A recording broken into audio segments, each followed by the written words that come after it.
जय हिंद साथियों, मैं रविंद्र सर,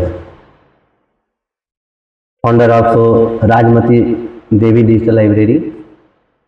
मैं आप लोगों को एक बात बताने के लिए ये वीडियो बनाना चाह रहा हूँ कि आप सभी जानते थे कि यह जो लाइब्रेरी है वो पहले अंडरग्राउंड पे था, ग्राउंड फ्लोर पे था।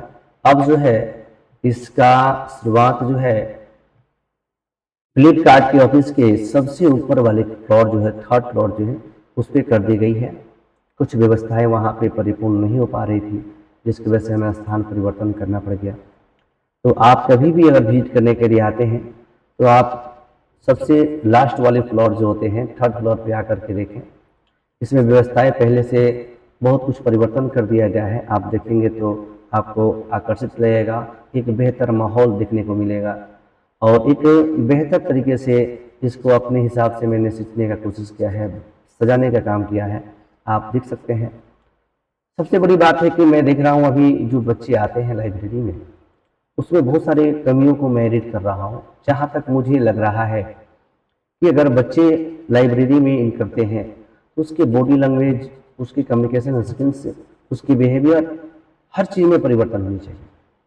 उसका पोशाक, अपने समय की एक बेहतरीन तरीके से कहा जाता है कि बेहतर मोटिव जो होता है ना, वो बच्चे नहीं दे पा रहे।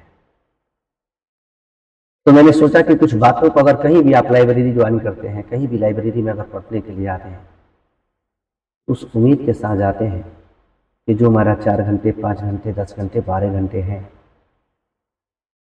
एक बेहतर माहौल मिल रहा है। उस माहौल में पढ़ने का मजा ही कुछ और होता है।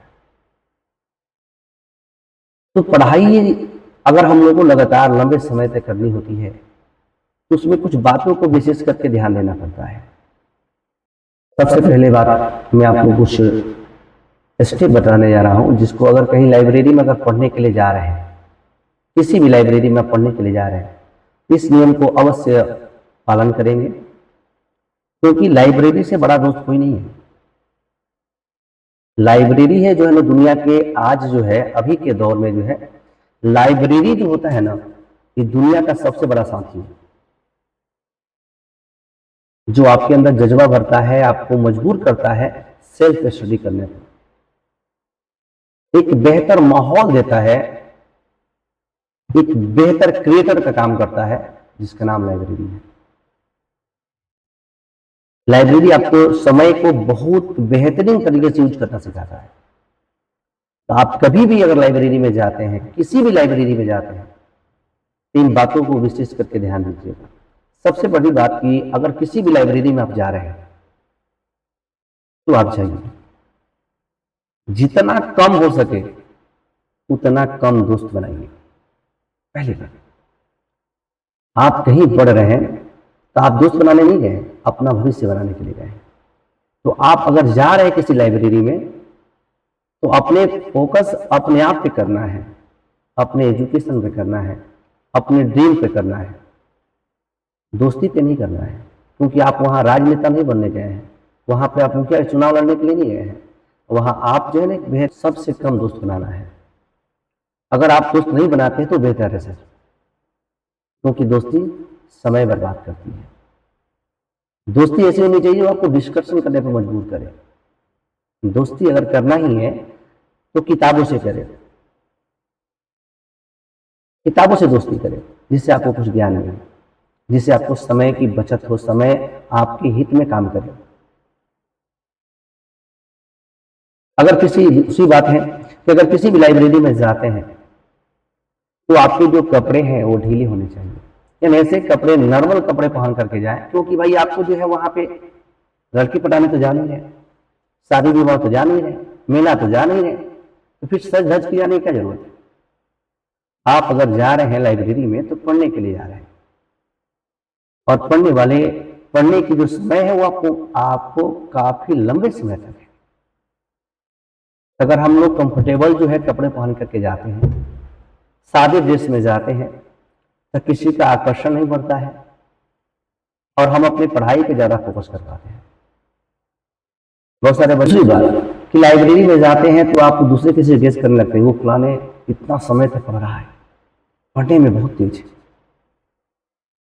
इन सब को फोकस नहीं करना है।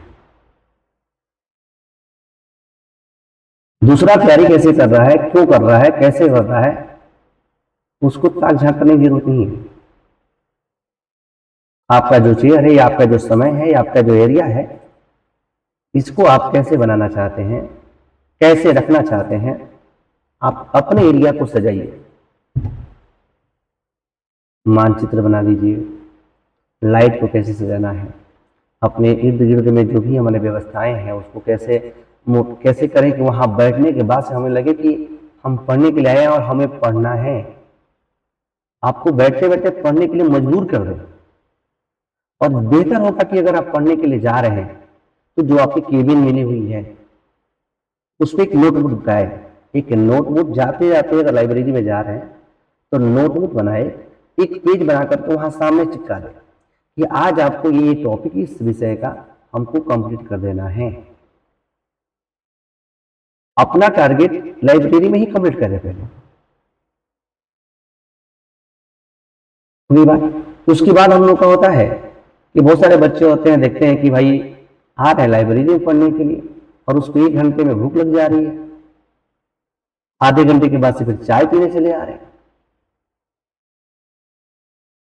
तो भाई देखो, पढ़ने के लिए आए हो और एक एक क्षण जो है तुम्हारे जीवन के लिए बहुत ही लाभदायक है। अगर तुम बार बार चाय पीने जाओगे, बार बार लंच करने जाओगे, तो तुमको आने जाने में और खाने में जो इसका समय लग रहा है,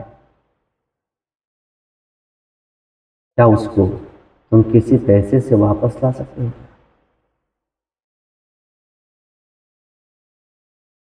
ऐसा करने से तुम अपने माँ बाप को जो सपने दिखाए हो उसको पूरा कर सकते हो क्या? तो भाई आप लाइब्रेरी में जा रहे हैं, इन सभी चीजों पर फोकस करें।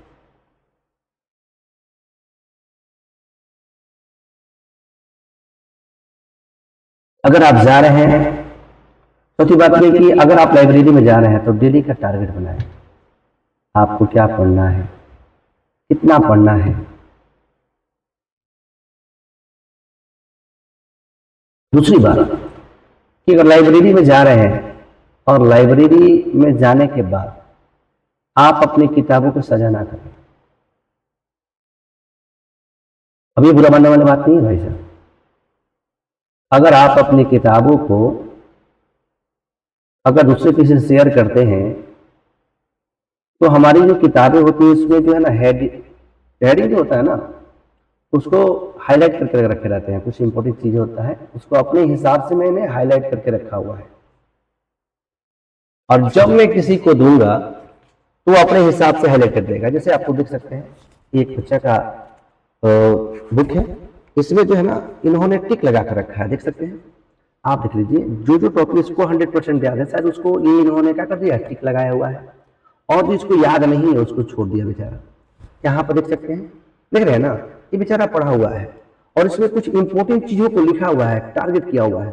अगर हम किसी को शेयर करते हैं इस किताबों को, इस किताब को अगर मैं शेयर करता हूं किसी के सामने, तो अपने हिसाब से भी सोचेगा और वो अपने हो सकता है कि अपने हिसाब से उसमें जो है कुछ मार्किंग कर दे, कुछ बातों को ऐड कर दे, और उस बात को आपके हाथों में जब किताबें मिले तो आपका फोकस है उस पर। इन सभी चीजों के लिए आपको किताब को शेयर करने की जरूरत नहीं। और अगला स्टेप है आप लोगों को कि यहां बच्चे पढ़ने के लिए आ रहे हैं और मोबाइल में ही बिजी है भाई। जिस प्रॉब्लम को दूर करने के लिए आप अपने घर परिवार को छोड़ करके यहाँ पर 4 घंटे 10 घंटे 12 घंटे पढ़ने के लिए आ रहे हैं, अगर आपका फोन चालू है तो प्रॉब्लम क्रिएट होगा, तो फोन आपके पास आएगा, और जब आपके पास फोन आएगा तो आपका टेंशन बढ़ेगा ही बढ़ेगा। उसी टेंशन को दूर करने के लिए तो आप लाइब्रेरी आ रहे हैं, और फिर आपको वही टेंशन मिले तो क्या ये अच्छा है क्या? तो भाई आपको से रिक्वेस्ट है कि आप कभी भी जाए, किसी लाइब्रेरी में जाए तो वहां पर वाईफाई की व्यवस्था है, तो आप अपने फोन को जो है फ्लाइट मोड में डालें और फ्लाइट मोड में डालने के बाद डायरेक्ट जो है वाईफाई को कनेक्ट करें और अपनी पढ़ाई चालू करें, आप वहां पढ़ सकते हैं। और ज्यादातर कोशिश करें कि भाई देखिए, ज्यादा कोशिश करें किताब का प्रयोग करें, मोबाइल का बहुत कम प्रयोग करें, क्योंकि बहुत सारी किताबें, बहुत सारे मोबाइल ऐसे हैं ना जिसका रेडिएशन से हमारे चेहरे जो है वो डैमेज हो सकते हैं, सेल्स हमारे मर सकते हैं। क्या करता है क्या नहीं करता उसके बारे में जानकारी नहीं, क्या कीजिएगा, आप कर ही क्या सकते हैं उसके बारे में जानकारी। इसलिए अगर लाइब्रेरी में जा रहे हैं भाई, तो आपके अगल में वो फिल्म देख रहा है कि भोजपुरी से गाना सुन रहा है, आपको फोकस करना है अपने सब्जेक्ट पे, अपने आप को। बस फिर आपको कुछ टॉपिक लेकर के आऊँगा, अगर इसमें जो भी टॉपिक बुरा लगा हो भाई तो कमेंट करके बताएंगे, जो अच्छा लगा होगा उस पर केयर जरूर कीजिएगा भाई, उसको अपने जीवन में उतारने की कोशिश करिएगा जरूर।